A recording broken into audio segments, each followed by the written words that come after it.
Olá, Olá, Vanessa, como é que vai? tô bem, e você, Osvaldo? Perfeito.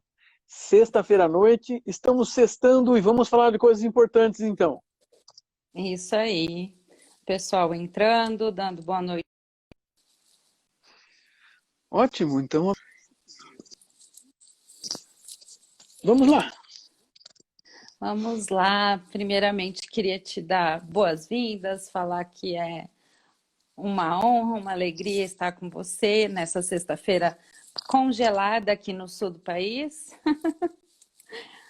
E para falar de um assunto tão importante que diz respeito a todos nós, né? Sexualidade e envolve todos os seres humanos, certo? É verdade, né? Envolve todos os seres humanos e não estamos falando em fazer sexo, nós estamos falando das possibilidades humanas de relacionamento, não é? Isso. Vamos esperar mais um pouquinho aí, que tem bastante gente entrando. Boa noite, pessoal. É mesmo, as pessoas estão passando, vendo que você já está ao vivo, então vão entrando para poder. Nós vamos nos juntando e daqui a pouco hum, falamos dessas coisas importantes. Afinal de contas, a própria sexualidade tem um reconhecimento da Organização Mundial de Saúde como sendo um dos 4 pilares das saúdes, uma saúde básica do ser humano. Enquanto saúde básica do ser humano é a única que vai poder ser mensurada apenas com qualidades e não com problemas só. Nesse momento, né, Osvaldo, que nós estamos passando, ter a oportunidade, né, de conversarmos online com diversas pessoas, levando algumas informações, eu vejo como uma oportunidade diferente. A gente estava usando pouco ainda esses recursos até pouco tempo, né? Então, eu acho que a gente precisa valorizar também um pouquinho essa possibilidade que a gente tem hoje de estar conversando sobre diversos assuntos, né? Hoje nós vamos falar sobre questões relativas à sexualidade tem, que merece, né, tem um destaque na vida das pessoas, mas todos os outros assuntos da área da psicologia estão sendo bastante discutidos de uma maneira mais próxima com as pessoas e eu estou achando esse movimento dos psicólogos de maneira geral bastante interessante. É verdade, é um aproveitar uma situação, mas na verdade também é um aproveitar fornecendo algo nessas discussões a partir de uma ciência, a partir de um conhecimento, e é um conhecimento baseado em todo um conhecimento científico e não apenas da opinião de cada um de nós psicólogos. E isso é importante porque nós estamos aqui para dividir com as pessoas os nossos conhecimentos. É mais do que isso, nós estamos dividindo a possibilidade de sermos humanos através dessa ideia da psicologia. Bacana. Vamos dar uma olhadinha aí. Boa noite, pessoal. Tudo bem com vocês? Deem um retorno aí pra gente, se estão nos ouvindo bem. Olha, tem até uma psicóloga da Argentina que entrou aí. Ah, você é A muito Ana Blanc foi, conhecido, né? a Ana Blanc foi nossa aluna aqui em São Paulo, no nosso curso no Instituto Paulista de Sexualidade. E Ah, ela mantém Osvaldo, uma série de lives atualmente. Sim. bacana. Pode falar um pouquinho antes da gente começar, então, do Impassex, do trabalho de vocês aí, da formação de vocês, por favor? Olha, isso é interessante, porque o Instituto Paulista de Sexualidade ele começou em 1996, reunindo um grupo de psicólogos que tinha uma intenção e uma compreensão de nós podermos ajudar as pessoas a lidar com problemas sexuais e especialmente reconhecendo que os casais são importantes para que a vida sexual ocorra. Então, desde uma formação na psicologia, nós tínhamos uma intenção de ver a sexualidade de uma maneira especial. Na sequência, já produzimos, então, 2 instrumentos para aumentar essa visibilidade dentro da nossa classe psicológica, na nossa classe profissional.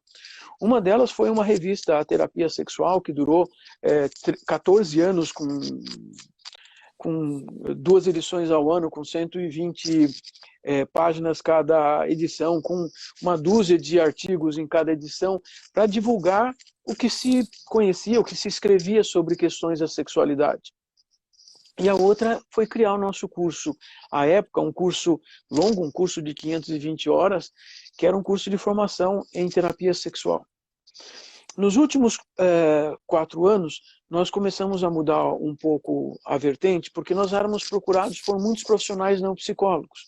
Então, resolvemos fazer um curso de pós-graduação, lato sensu, de 360 horas, de sexologia aplicada, voltada para todos os profissionais, para todas as formações.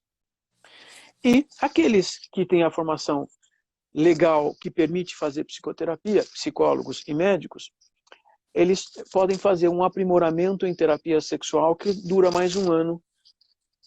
E é para aprender, literalmente, na prática, a forma de abordar, de entender, de estar com as pessoas nas questões sexuais.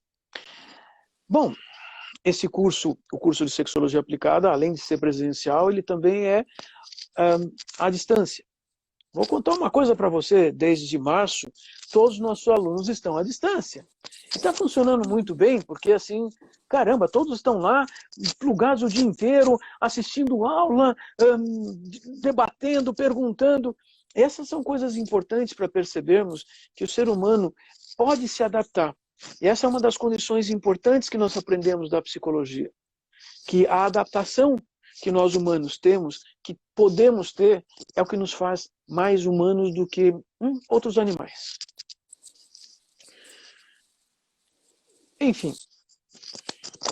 Enfim, estamos sempre em evolução e nos adaptando. Então, vamos falar do nosso assunto. Gostaria que você comentasse com a gente, né, sobre... Eu acho que é importante a gente definir, né, o que é a sexualidade, por que ela é um pilar importante, né, para a nossa saúde. Isso. Bom, quando nós aprendemos nos primeiros momentos o que é saúde, a partir daquelas discussões da Organização Mundial de Saúde, nós aprendemos que existe a saúde física, a saúde mental e a saúde social.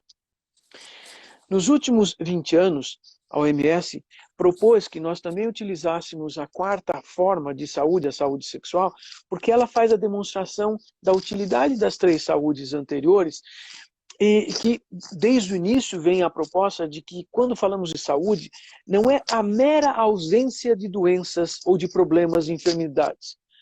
É algo positivo que podemos viver. E aí vem a história da sexualidade, porque com a sexualidade nós podemos falar das coisas positivas e as pessoas vivem as coisas positivas.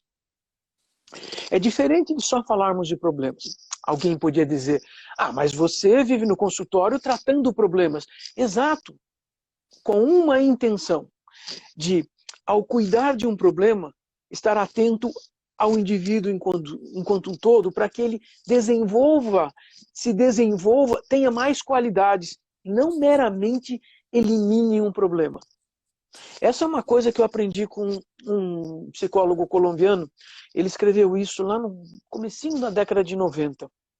E ele, sempre na América Latina, foi muito bem considerado, porque ele falava de uma maneira muito especial, assim. Ele acreditava muito no ser humano. Bom, então, se nós pensarmos que a saúde sexual seria quase uma meta da obtenção das outras saúdes, nós estamos lutando por saúde física, por saúde mental, por saúde social, se nós brigarmos por saúde sexual. Mas saúde sexual depende de uma série de circunstâncias. Em 1997, a Associação Mundial para a Sexologia, que hoje é a Associação Mundial para a Saúde Sexual, propôs inicialmente era um decálogo, eram 10 direitos sexuais. Em 1999, num outro congresso em Hong Kong, nós nos reunimos de novo, resolvemos dizer assim, não, precisamos de mais um, né, anexar mais um. Hoje são 17 itens. Os 11 primeiros lá, eles são muito descritivos das coisas relacionadas especialmente à educação sexual e da importância que nós devíamos ter educação sexual em todas as idades, em todos os níveis, em todas as instituições. Puxa, na escola? Sim, na escola, mas e em casa? Quais pais estão adequados e capacitados para ensinar sexo para os seus filhos? E nós não estamos falando de fazer sexo. Nós estamos falando de nos relacionarmos e aprendermos o que é essa história de sexo, o quanto ela interfere na vida das pessoas. E várias dessas discussões dos direitos sexuais têm um cunho bastante político no bom sentido. Político no sentido de direitos humanos, de direito do ser humano. Por isso que a Organização Mundial de Saúde assumiu essa postura da Associação Mundial de Sexologia, na época, e levou essa discussão para transformar a ideia de saúde sexual como uma diretriz para os profissionais de saúde lidarem com seus pacientes, com as pessoas que eles vêm procurar. Eu não preciso ser um especialista em sexualidade para dar atenção para as questões associadas à sexualidade. Então, é saúde em geral que nós estamos falando e discutindo, por isso a importância da saúde sexual. Sim, né? E a gente percebe que os pais ainda têm bastante dificuldade para lidar com assuntos relativos ao sexo e à sexualidade, né? Ao comportamento sexual de maneira geral. Isto Pois é decorrente de questões culturais? Bom, a questão cultural tem uma importância grande na vida. O cultural na nossa educação formal implica nas nossas formas de diversão, implica nas nossas capacidades de... As regras humanas entram na cultura para que o ser humano consiga ser humano. Eu me lembro sempre daquela história que, bom, a gente aprendeu na faculdade, mas tem outras faculdades que lidam muito mais com isso, né? Lá quando foi em 1850, um sujeito resolveu criar a sociologia. E ele usou a máxima, né, que o ser humano é um ser social. Por quê? Sem o mundo social, nós não somos humanos, nós deixamos as qualidades humanas. Interagir é importante para sermos humanos. E aí pensava, mas isso implica também que eu tenho que aprender a lidar com as regras sociais, eu tenho que aprender a lidar com as frustrações que o mundo externo me impõe, eu tenho que aprender a lidar com a frustração quando o mundo diz que eu não posso fazer uma coisa ou tenho que fazer outra. E aprender isso também pertence ao social, mas depende de algumas qualidades individuais. Individuais significa o que eu consegui desenvolver e aprender na minha vida desde que nasci. E ao fazer isso, eu tenho mais facilidade de lidar com o mundo social e aí aprender também as regras que também são sexuais para viver a minha sexualidade. Então, o mundo cultural tem uma importância grande na vida sexual das pessoas. Porém, se eu pensar em todas as facetas humanas, a vida sexual é a que menos recebe imposição do mundo social. Porque, afinal de contas, neste mundo em que vivemos, a vida sexual é uma vida privativa. Ela não é vivida em público. Então, as pessoas desenvolvem mais atitudes, qualidades, comportamentos que podem ser muito individuais e não existirem muitas pessoas que façam a mesma coisa. Então, alguma coisa é importante nessa história do cultural, mas tem a importância do indivíduo. Como cada um de nós aprendeu a obter satisfação, prazer naquilo que chamamos sexual. E isso é, é muito complicado para muitas pessoas. Existem pessoas que não vão conseguir entender que aquilo que sentem, que aprenderam, que lhes dá prazer individualmente, não acontece com os outros. E às vezes, inclusive, é contra as regras do mundo em que as pessoas estão vivendo. E isso eu aprendi muito com meus pacientes. Aprendi a respeitar, mas também aprendi que eles precisavam compreender que eles tinham que viver num mundo e lidar com essa frustração de que os outros talvez não gostassem do que eles fizessem. Então, a cultura é extremamente importante. Ela dá regras. Nós temos que viver com elas. Então, essas regras, esses modelos que ficam, na verdade, implícitos, né, através de regras normativas, expectativas, eles têm uma implicação na expressão sexual e na forma de sentir prazer das pessoas. Isso, porque quando alguém me fala que sente prazer, eu tenho que pensar numa coisa bastante importante. Como é que você sente prazer? Eu aprendi em fisiologia, anatomia, e aprendi com um neurofisiologista, que nós temos 4 receptores neurológicos, e nenhum deles é de prazer.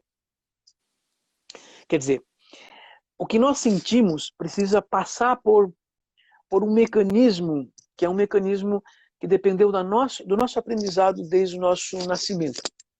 Talvez desde antes. Mas que aqui, com a nossa vida, nós vamos aprendendo a dizer que uma coisa ou outra coisa são prazerosas. E quando aprendemos que algumas coisas são prazerosas, nós continuamos a buscar essas coisas o tempo todo. Nós acreditamos sempre que os outros fazem a mesma coisa. Mas, de fato, cada um de nós sabe um prazer que os outros não vão saber. É algo muito especial.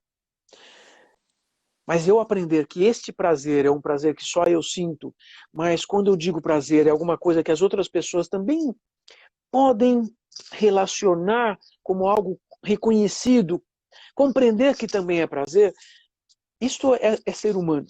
Porque aí nós aprendemos a informar e trocar as informações de tal maneira que, ao darmos nomes, aquela pessoa que não sabe o que eu estou sentindo começa a fazer uma ideia, ou tenta fazer uma ideia, e nós nos unimos assim. E por isso, isso que nós chamamos de sexualidade, uma coisa muito humana, se torna muito especial. Afinal de contas, nós não somos pura e simplesmente um monte de reflexos. Os nossos reflexos existem, mas eles também são produzidos e provocados por uma interação que não é puramente biológica. Depende de uma série de fatores da nossa vivência pessoal.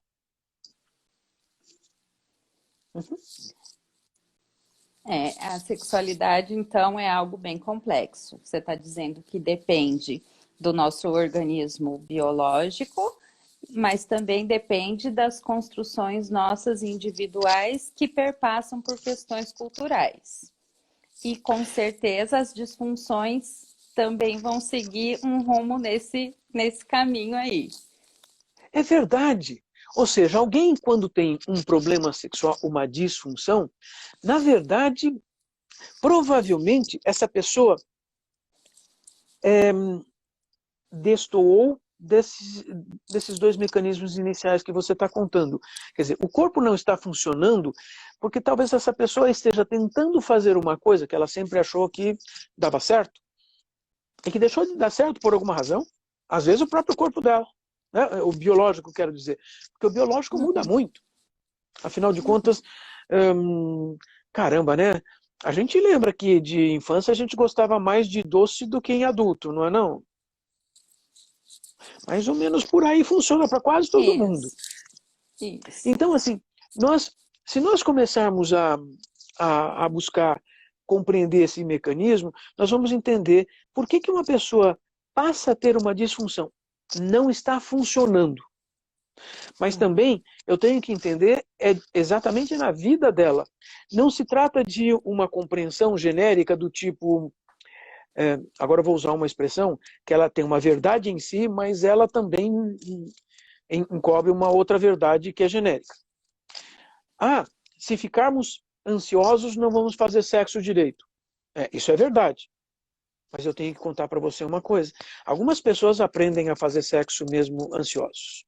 Ou seja, mexem com o corpo de tal maneira que faz com que o corpo funcione de outra forma. Só que quando nós nos acostumamos a fazer de uma forma só, aqui temos o problema humano. Nós insistimos, insistimos, insistimos e falhamos. E essa é a situação que traz as pessoas no meu consultório. Elas olham para mim e dizem assim, mas antes eu não tinha isso. Ok, bom, você mudou. Agora nós precisamos mudar para uma coisa que te interessa. Tem outra coisa interessante. Algumas pessoas me falam, então, olha, aí eu estava com tal pessoa na casa dela, fui passar o fim de semana com ela, na sexta-feira à noite não deu certo. Mas depois no sábado e no domingo deu certo. Eu não estou entendendo. De novo vem essa questão.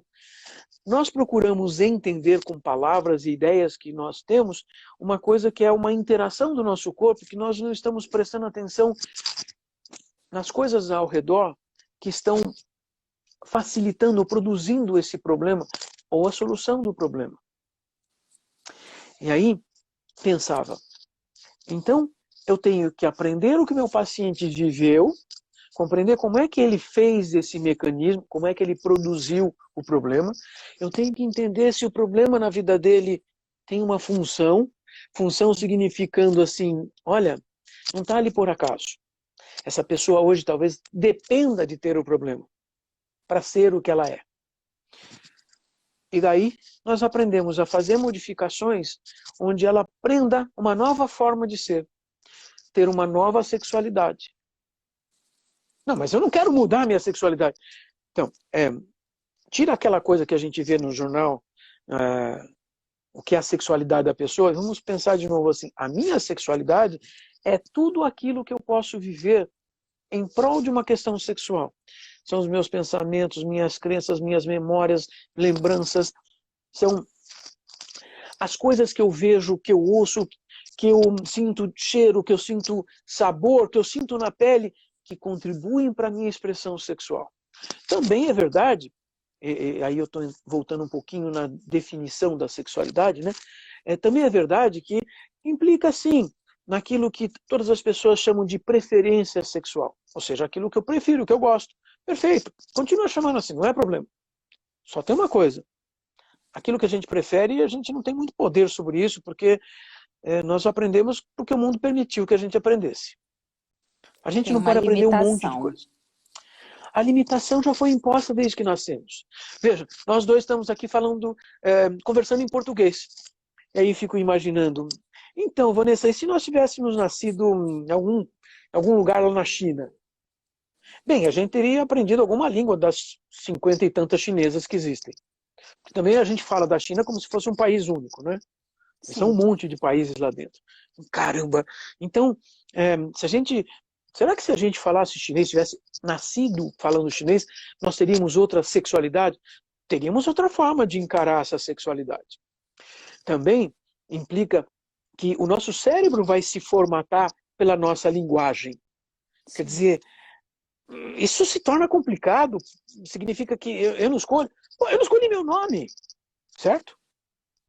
Ah, mas eu gosto do meu nome. Bom, se a gente não gostar do nome da gente, isso se torna um grande problema para conviver. Nós temos que gostar do que somos.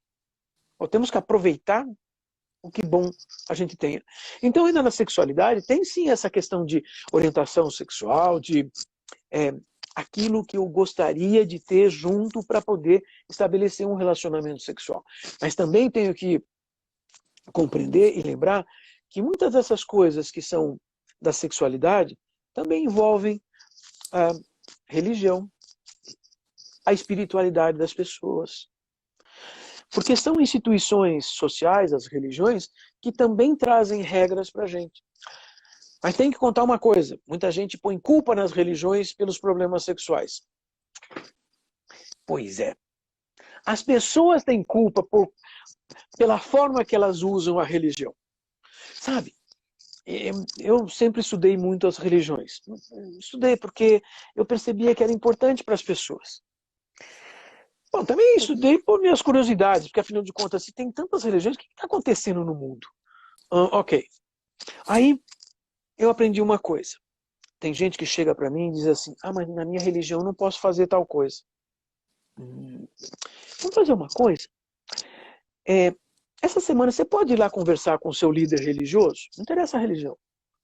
Agora você vai lá e explica que nós queremos, precisamos, estamos fazendo um tratamento, um trabalho para a sua melhoria, para você ter uma boa vida. Você conta isso e conta que nós precisamos fazer algumas coisas que faz parte desse processo técnico-científico. Até hoje eu não tive um que voltasse e dissesse: o meu pastor, o meu rabino, o meu padre, o meu imã, o meu sei lá das quantas, que dissesse: não posso fazer. Quando muito eles diziam assim: olha, a nossa religião não gosta que você faça isso, mas você agora tem uma justificativa para fazer.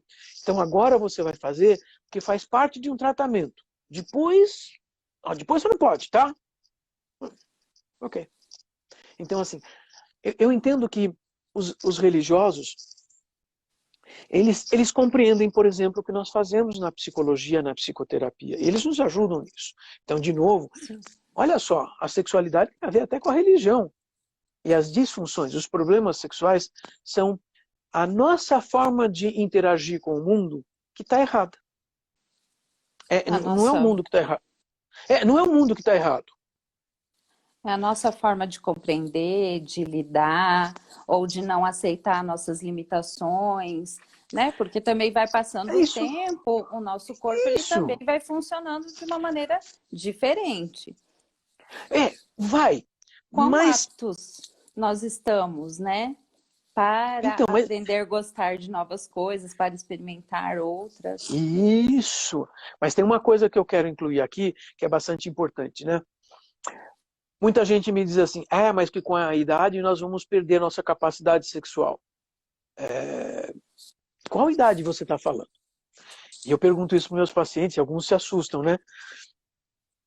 Mas sabe, eu já ouvi isso de pacientes com 70, com 60, com 50 ou com 40 anos, para justificar que tinham problemas sexuais, porque já estavam com essa idade. Aí eu olho e digo, olha, existem pesquisas que demonstram que se nós tivermos algumas qualidades mantidas, por exemplo, em casais que continuam casados e continuam num relacionamento afetivo aos 70 e tantos anos de idade, essas pessoas, por exemplo, se mantêm um relacionamento afetivo e mantêm proximidade física, continuam se tocando, se abraçando, elas fazem sexo de 2 a 4 vezes por semana. Eu estou falando acima de 70 anos de idade. A maior parte das pessoas se assusta assim, tipo, não acredito. Bom, acreditar é outro problema. Então, de novo, a coisa é, como é que eu me preparo para as minhas modificações? E nós temos problemas na nossa cultura, porque a nossa cultura inventa algumas regras, né? Algumas das regras são repetidas, volta e meia, até em programas humorísticos, né? Tem um aí que tem um bordão assim, mães não fazem sexo! Por quê? Porque é velho. Também lembro de uma coisa que parece ser muito comum para adolescentes, né? Tipo, então, qualquer adolescente de 15 anos chama qualquer pessoa de 30 anos velha. Então, assim, se essa pessoa com 15 anos de idade começa a dizer assim, quando eu tiver 30 anos, eu acho que eu não vou mais nem conseguir fazer sexo, né? Porque eu tô velho. Ferrou, porque assim, vai produzir isso, porque vai fazer todo o esforço para que isso aconteça. Vai produzir no dia a dia, vai produzir até mesmo doenças no próprio corpo, caramba. Vai deixar o corpo ficar doente. Então, eu tenho que compreender como é que nós podemos aprender com as mudanças. E o nosso corpo muda muito, mas algumas coisas básicas não mudam. Essa capacidade do relacionamento sexual continua sendo. Não depende da idade. Não, mas e se eu tiver 80 anos de idade e eu estou cheio de doenças? Então, as doenças impedem, mas não é a idade. Muitos homens sempre ficam imaginando que também funcionam até como mulheres, assim, no sentido, mas vai chegar uma época na minha vida que eu não vou mais produzir hormônio, né? Que os homens sabemos, a gente aprende desde criança, não, mas tem uma idade que as mulheres deixam de produzir hormônio, deixam de menstruar. Aí os homens ficam pensando, nossa, e quando os homens vão ter isso? Os homens nunca têm isso, mas tem algo semelhante. Após os 50 anos de idade, se nós decrescemos as atividades físicas, nós também eliminamos uma necessidade do corpo de produzir determinados hormônios. E aí a gente paga o pato. Quer dizer, se eu fico imóvel o dia inteiro, eu não vou ter energia, não tenho músculo para fazer sexo. E às vezes as pessoas também se assustam. Como assim? Ué, atividade física, sexo, sexo, atividade física, eu tenho que estar preparado para atividade física. Eu não preciso correr uma maratona. Mas talvez, assim, fazer 3 caminhadas por semana de 30 minutos é excelente para a gente manter qualidade. Então, de novo, pensando, então nós podemos planejar uma vida sem disfunções sexuais? Podemos. Mas elas podem acontecer mesmo assim? Pode. Nós não temos controle de toda a nossa vida. Como qualquer outro impedimento em outras áreas, né? Como qualquer coisa pode acontecer. A gente não tem o controle, mas a gente pode se preparar para manter o nosso organismo funcionando. E só retomando um pouquinho, Oswaldo, que você estava falando antes, sobre a questão do quão importante é o toque físico, né? Que muitas vezes, quando os psicólogos costumam falar bastante disso, as pessoas menosprezam como se isso fosse pouco, né? Você manter uma proximidade física com, né? Nós aqui estamos falando da sexualidade, então com o seu parceiro, sua parceira sexual, né? Que isso faz parte, né, da sexualidade também. Então, quando nós somos adolescentes, nós valorizamos muito esse toque físico, né? Andar de mão dada, toda hora a gente quer pegar, tocar, encostar. Depois parece que não pode. Tem que contar uma coisa que, assim, na nossa cultura existe uma outra crença que é bem masculina, sabe? Parece que nós homens ensinamos uns aos outros. Olha, se você puser a mão na tua parceira, isso é sinal de que você quer sexo, hein? Você pôs a mão, ela vai virar e tipo, vamos. E nós acreditamos nisso. E veja, colocar a mão, tocar, acariciar, sentir a pele, pode ser um carinho muito importante para o ser humano. Parece que nós humanos somos assim. Na verdade, parece que todos os animais que vivem em grupo precisam desse contato físico. Gente, uma matilha... Cachorros são assim. Se deixar, eles dormem juntos, encostadinhos. Nós humanos precisamos desse contato físico. Sem o contato físico, nós passamos a ser amargos, nós passamos a ter emoções negativas, parece que tudo fica ruim. Inclusive o funcionamento do corpo, gente.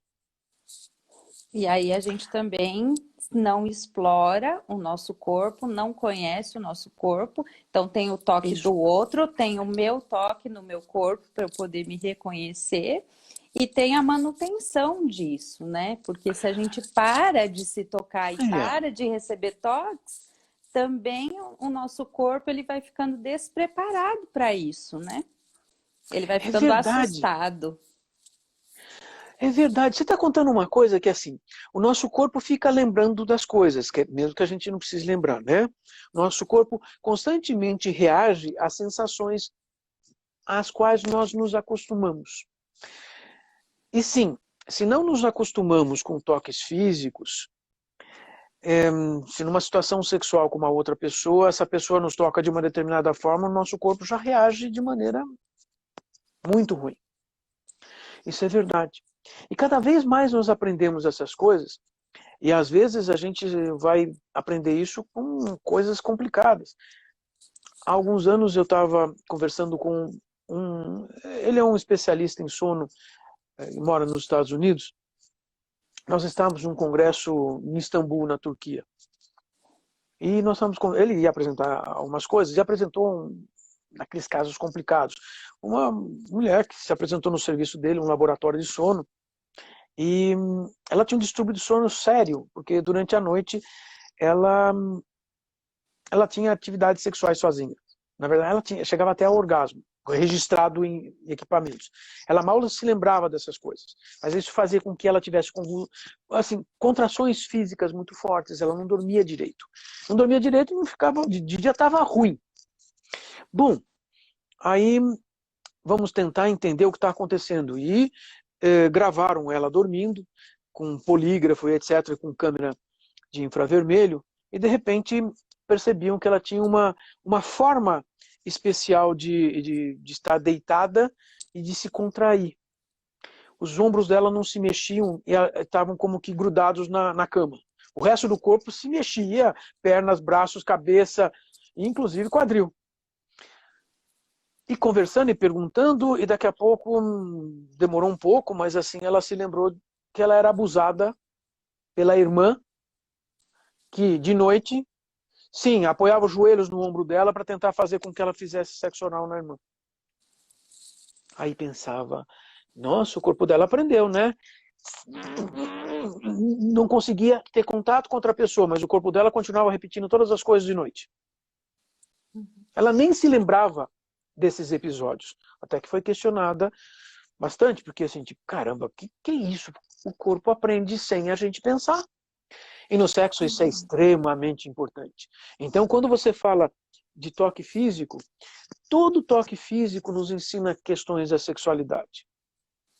E aí, nós vamos precisar desse toque físico para termos um contato tranquilo.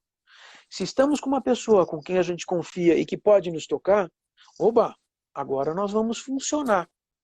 Ou agora nós podemos funcionar. Porque ainda para funcionar nós temos que nos acostumar àqueles estímulos, até que aqueles estímulos sejam reconhecidos como sexuais. Tem muitas coisas que as pessoas chamam de sexo, que a maior parte das outras pessoas não vai chamar de sexo. É uma interpretação também muito subjetiva, né, de cada casal, de cada pessoa, sobre o que é sexo ou não.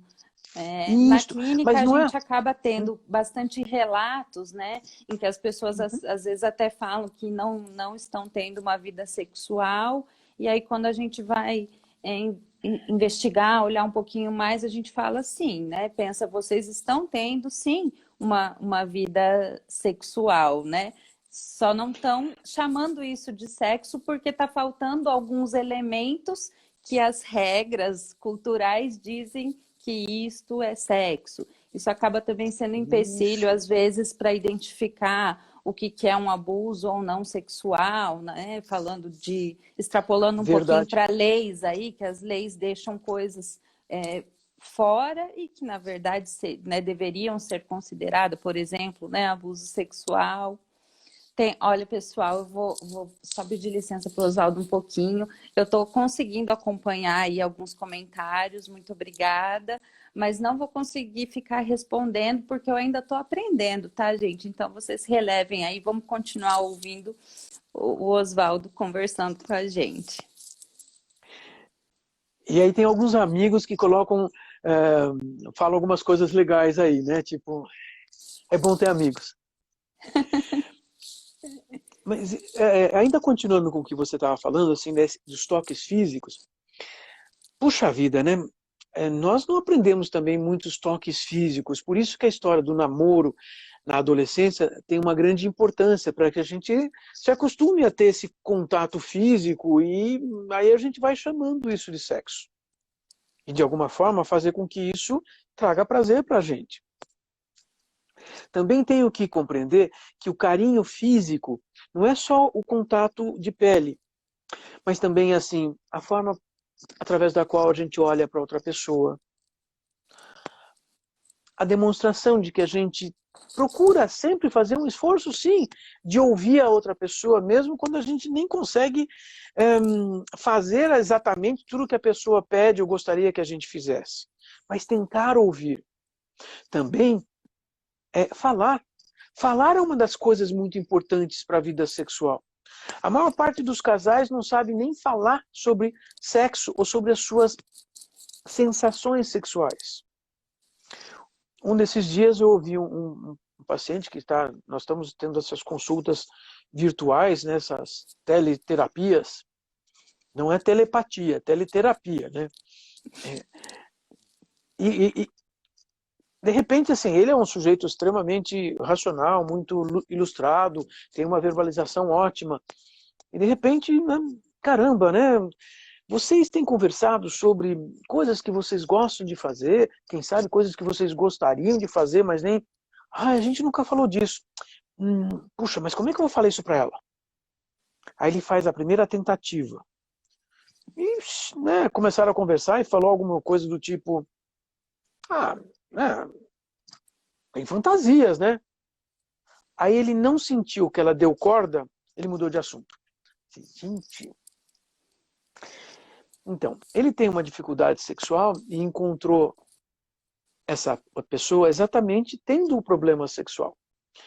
E eles se encontraram uma série de vezes, durante meses, com ele tendo problema sexual. E ela assim mesmo o aceitou. Aí fico imaginando, então, os dois não conseguem falar sobre... Eu nem vou dizer fantasias, coisas estapafúrdias. Falar sobre, olha, eu gosto quando você faz assim. Não, mas fazer assim na mão eu posso falar. E em outras partes do corpo.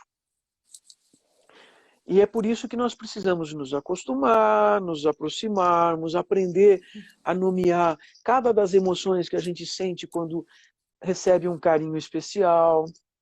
Mas verbalizar é uma coisa de humano adulto. E humano adulto é uma coisa extremamente importante no sexo. Então, vamos lá. Também tenho que pensar que, assim, conversar sobre sexo é uma das outras coisas extremamente difíceis que nós não aprendemos.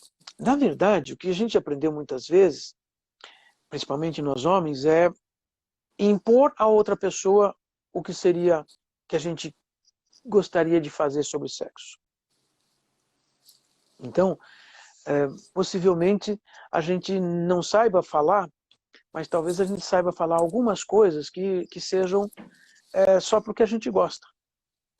Mas isso não significa conversar. Porque conversar significa eu falo uma coisa, eu tenho que ouvir você falar outra coisa. Implica ter a troca, né? E quando a gente não consegue se comunicar sobre toque físico, sobre interação, também é comum a gente perceber que em outros aspectos a gente também não consegue se comunicar. Geralmente, falar de sexo é um assunto difícil, porque não fomos ensinados a falar sobre isso. E aí voltamos lá quando a gente começou, né, falar sobre a importância da educação sexual em várias esferas, justamente para que a gente possa se expressar sexualmente de uma maneira mais adequada, mais satisfatória. Verdade. Você está contando que, então, se nós tivéssemos tido uma educação sexual que fosse afetiva, que fosse cuidada, que nos ensinasse a falar de maneira correta, não é falar besteira, não é só falar palavrões. Aliás, nós estamos falando de sexo aqui já há, sei lá, 40 minutos, 50 minutos quase, e nós não estamos usando palavrões. Não precisa. Porque nós estamos falando das outras qualidades, aquelas que, assim, nos ajudariam a superar problemas sexuais. E acho interessante isso, porque se todos nós aprendêssemos a superar as questões sexuais, os problemas, nós seríamos mais felizes e provavelmente aí nós ensinaríamos os outros a serem felizes. Vou aproveitar para inserir uma perguntinha aí que alguém mandou Ok. para a gente, falando Oba. sobre se a sexualidade é tão importante, como fica a questão dos assexuados?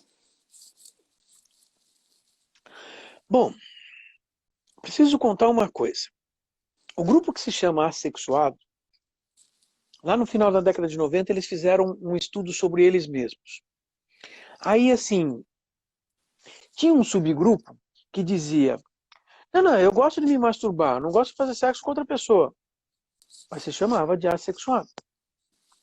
Aí o outro dizia assim, não, eu não gosto desse negócio de genital, mas eu quero um relacionamento de amor afetivo.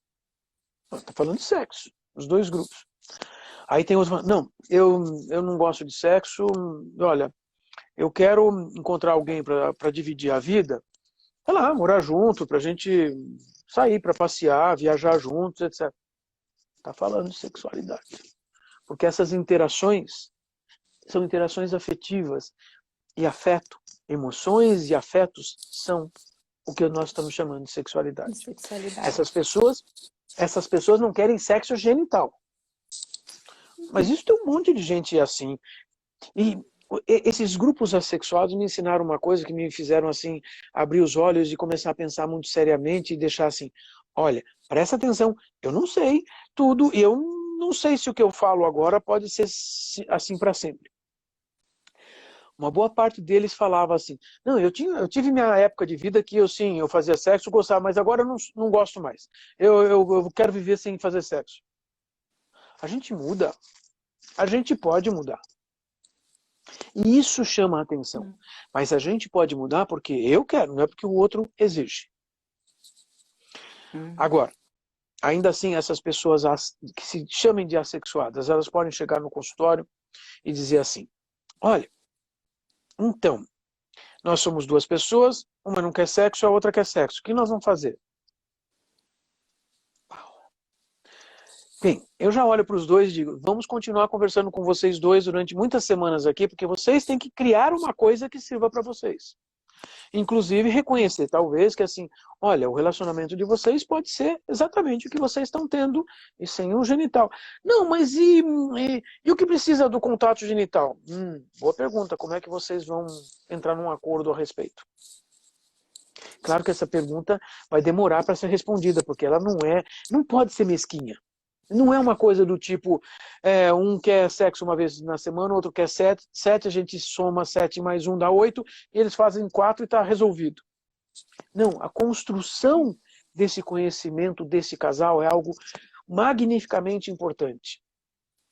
Por isso que a terapia sexual, ela não está voltada só para questões genitais. A gente sabe que existem dificuldades, como a gente também falou no começo, que são biológicas, né? Que são às vezes de funcionamento, mas que muitas vezes também essas dificuldades, essas disfunções, elas estão relacionadas a toda a compreensão e a toda a história de relacionamento em si, daquela parceria ou também com outras parcerias anteriores, né? As aprendizagens anteriores do que seria a sexualidade, do que seria um relacionamento, né? Todas essas autorregras envolvidas.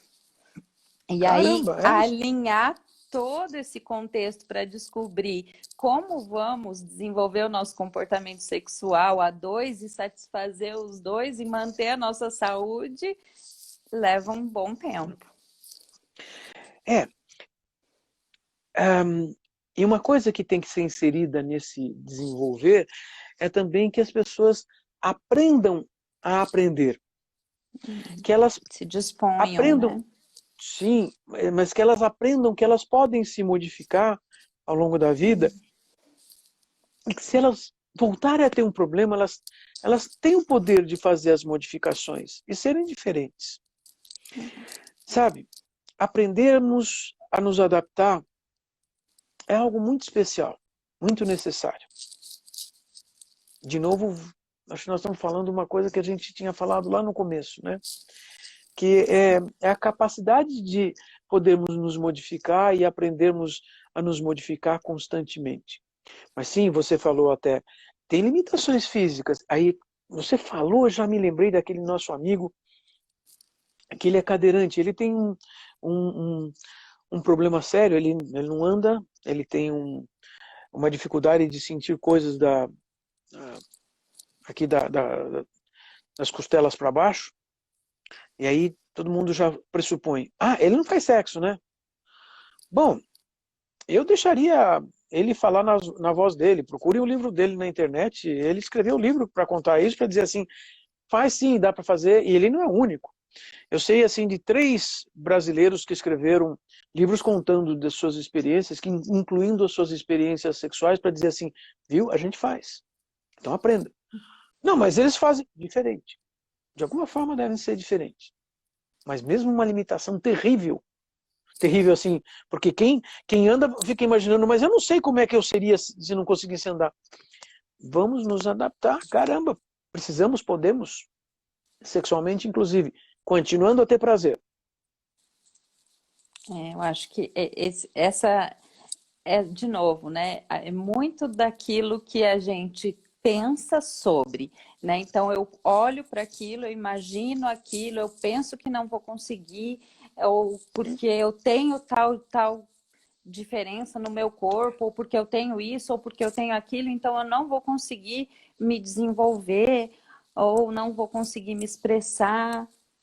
É verdade. Fala um pouquinho dessa experiência, Oswaldo, tua em clínica, assim, do quanto a pessoa pode se limitar por conta de ficar pensando no próprio corpo, mais ligado a essa questão de se achar feio ou de não se achar atraente, coisas nesse sentido. Uma boa parte das pessoas é assim. Mas eu estava lembrando de um paciente agora, ele,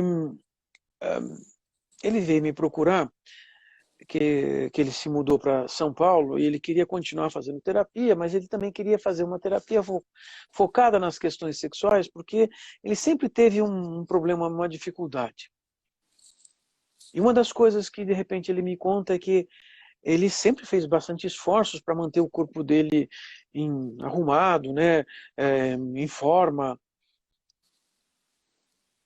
E aí olhei e fiquei pensando, caramba, nós vamos ter que começar do começo, né? Porque ele já colocou uma regra, porque ele vai chegar perto de outra pessoa sofrendo antecipadamente, porque essa pessoa pode estar achando que ele não está na forma melhor do corpo dele, e ele sempre pensou nisso.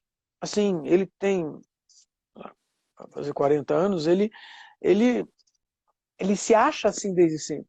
Então, sempre tendo que fazer esforços.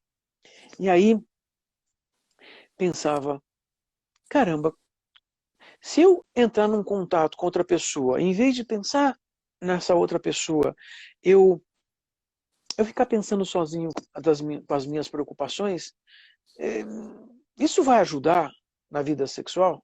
Não. Isso vai me fazer ter mais problemas, porque eu não estou prestando atenção no que eu sinto, não estou prestando atenção na outra pessoa, não está havendo diálogo, não está havendo interação, eu perdi. Então, ele não se achava bonito? Veja, a maior parte das pessoas vai olhar para ele e falar assim, não, ele é bonito acima da média, está arrumado, está sempre bem cuidado. Pois é, mas ele nunca se acha assim. Aí tem um outro paciente também que assim, já desde jovem, desde com 20 e tantos anos, ele percebeu que ele ia começando a ter entradas. Ai, eu tenho medo de ficar careca. Ai, eu vou ser horrível. Ninguém vai gostar de mim. Vem cá, me dá um número que vai sair na Loteria Federal dessa semana, por favor, porque se você já sabe o que vai acontecer, vamos aproveitar esse conhecimento com alguma coisa melhor do que ficar sofrendo se vai ficar careca ou não. Ele me procura 10 anos depois, ele ainda não estava careca, tá? Essa questão de achar que podemos prever tudo, controlar. Nossa! E como você estava falando a um outro momento, nós não controlamos uma série de coisas da nossa vida. A gente controla algumas coisas. Se eu acredito que vai ser melhor para mim e para as outras pessoas eu não ficar andando aí na rua, inclusive andando sem máscara, eu vou procurar ficar em casa a maior parte do tempo durante esses problemas que estão acontecendo, porque eu acho que eu vou contribuir para o mundo assim. Tem gente que diz assim, não, isso é politicagem. Tá bom, você não precisa contribuir para o mundo. O mundo também não vai contribuir para você de alguma forma, mas assim, eu tenho que compreender que aquilo que eu penso, que eu acredito, é minha regra de vida, pode fazer mal para mim. E tenho que aprender a discutir essas regras, eu tenho que aprender a sentir, para com isso, tem outra forma de ver o mundo. E isso a gente aprende muito, né, em metodologia de pesquisa, né, porque nós temos que formular uma hipótese, mas a gente tem que brigar contra ela, inclusive, porque nós temos que colocá-la à prova. Não é que a gente acredita porque é nossa hipótese. Porque muita gente acredita que ciência a gente faz assim, né? A gente inventa uma ideia, uma hipótese, pronto, tá feito. Não, não, não. Uma hipótese é algo que precisa ser testado. E eu sei que muita gente dentro da ciência, quando tem uma hipótese e não confirma a hipótese, muda de estudo. Devia publicar isso. Porque reconhecer que algo pensado não é correto, precisa ser conhecido para ninguém mais ir atrás daquilo lá. Mas ainda não aprendemos a fazer isso. A gente só aprendeu a dizer assim, eu tenho uma hipótese, eu comprovei minha hipótese, agora eu vou mostrar para todo mundo. E eu vejo meus pacientes fazerem isso, né? Quer dizer, eles ficam lutando, querendo que o mundo aceite que ele está certo.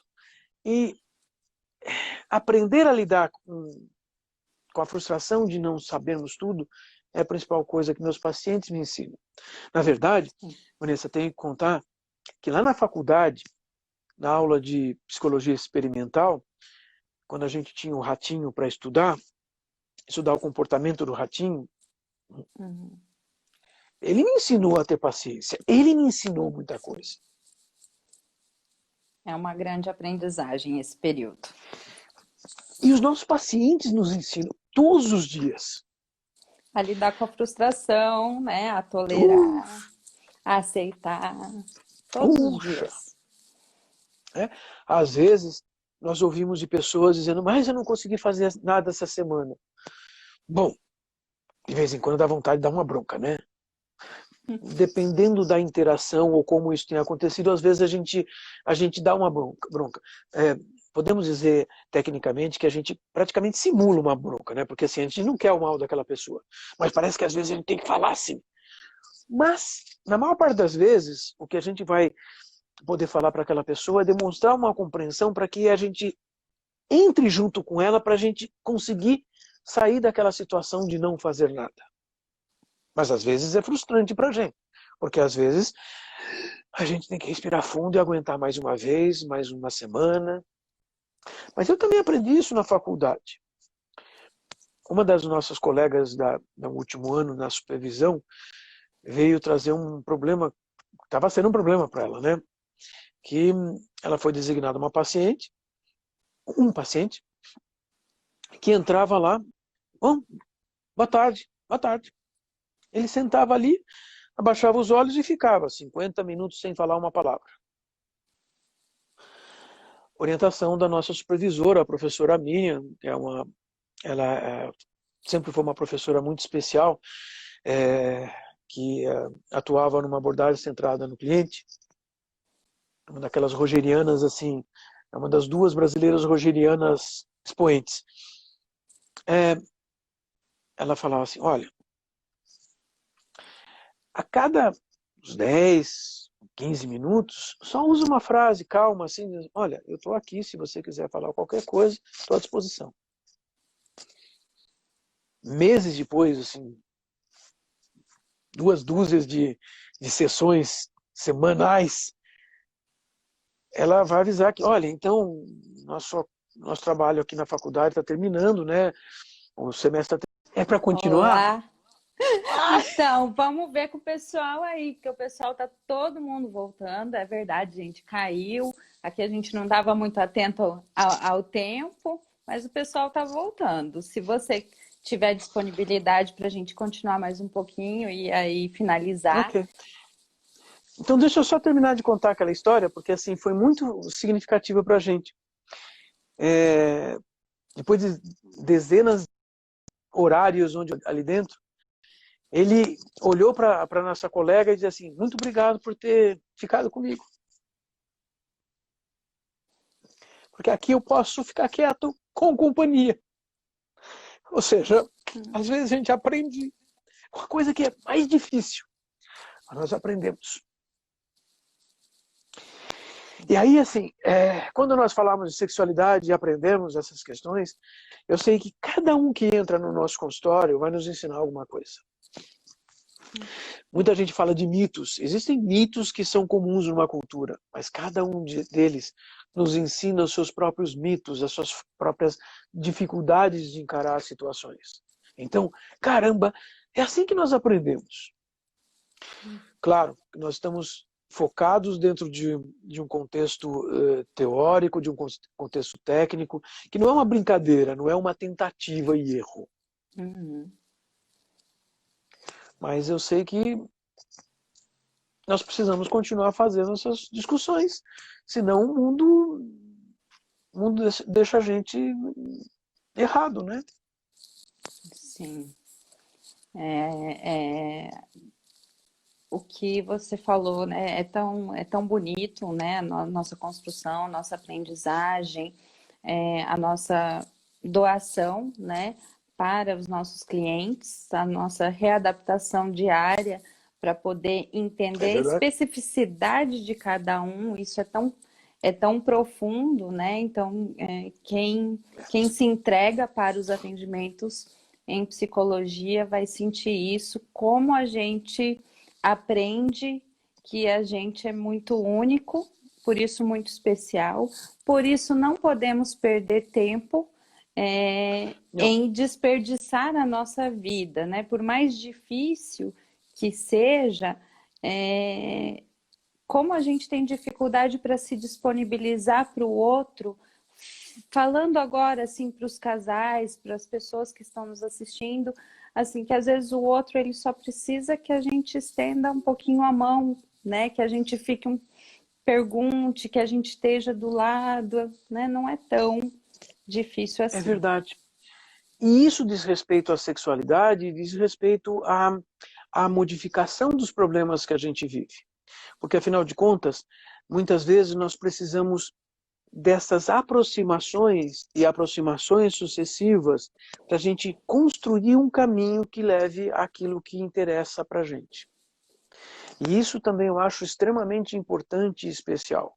Porque se nós podemos construir um caminho, nós decidimos um caminho. E decidir um caminho, muitas vezes, é aquela coisa que a gente não sabia que aquele caminho estava sendo seguido daquele jeito. Mas agora a gente pode seguir porque nós queremos que seja assim. Aprender a manipular as variáveis ao nosso redor, inclusive os nossos limites físicos, nossas capacidades. Testar, é isso aí. aprender, continuar, testar e testar de novo. Né? Nós precisamos desenvolver a confiança nas pessoas, no trabalho das pessoas. Nós estamos vivendo um momento tão instável e que a gente está precisando tanto de afetividade e de confiar. Verdade. Né? É verdade. Nós precisamos de afetividade e confiar. Mas eu acho que a gente vai aprendendo um pouquinho, sim. Eu tenho fé no ser humano. Assim, eu sou um otimista. Às vezes nem sempre as coisas acontecem de maneira boa, mas eu sou otimista, que nós temos qualidades para serem valorizadas.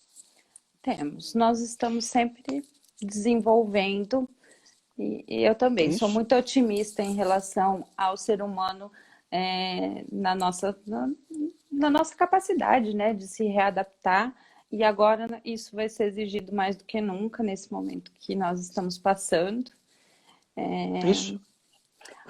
Oswaldo, assim, eu estou um pouco preocupada com a questão do tempo, não sei como você está aí, não sei, estou vendo que o pessoal aí tá curtindo, não sei, me dá uma dica aí. O que eu estou vendo é que, infelizmente, a bateria do meu celular está acabando. E isso vai ser um problema. Mas a gente pode voltar em outro momento para falar de algum outro assunto e a gente continuar essas discussões a cada algum tempo, porque isso é extremamente útil e importante. Mas também quero pensar numa coisa. Sabe, tenho que contar um segredo. Amanhã é aniversário da Carla, minha companheira de vida. Então, assim, deixar um grande abraço para ela. E parabéns para Carla. Ai, que coisa boa. Eu acho que isso tem a ver com sexualidade também, né? Tem. Bastante. Mas aí, assim, podemos bolar algum assunto X ou Y e a gente volta a falar assim, marca outro dia, a gente volta de novo e vamos continuar conversando, porque vivermos também colocando a psicologia no dia a dia. Porque eu acho que nós pensamos a partir da psicologia. Nós não pensamos a partir de qualquer coisa. Mas eu quero agradecer você ter me chamado e assim fazer a gente pensar coisas. Ai, ai. E fazer a gente pensar coisas é algo muito importante. Porque assim nós nos modificamos, assim nós aprendemos, assim nós caminhamos e caminhamos bem.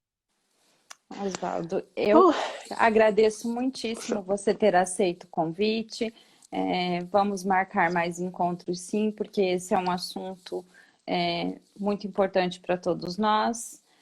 Muitíssimo obrigado, meu amigo. Um grande abraço, um super beijo para você. Quero agradecer também todo mundo que esteve aí com a gente, apesar das dificuldades aí, né? Que é a primeira vez que eu estou recebendo aqui. Vamos aprendendo, temos que nos arriscar também. Nós arriscamos e as coisas vão dando certo. Então, vamos continuar assim. Parabéns por ter iniciado uma proposta aí.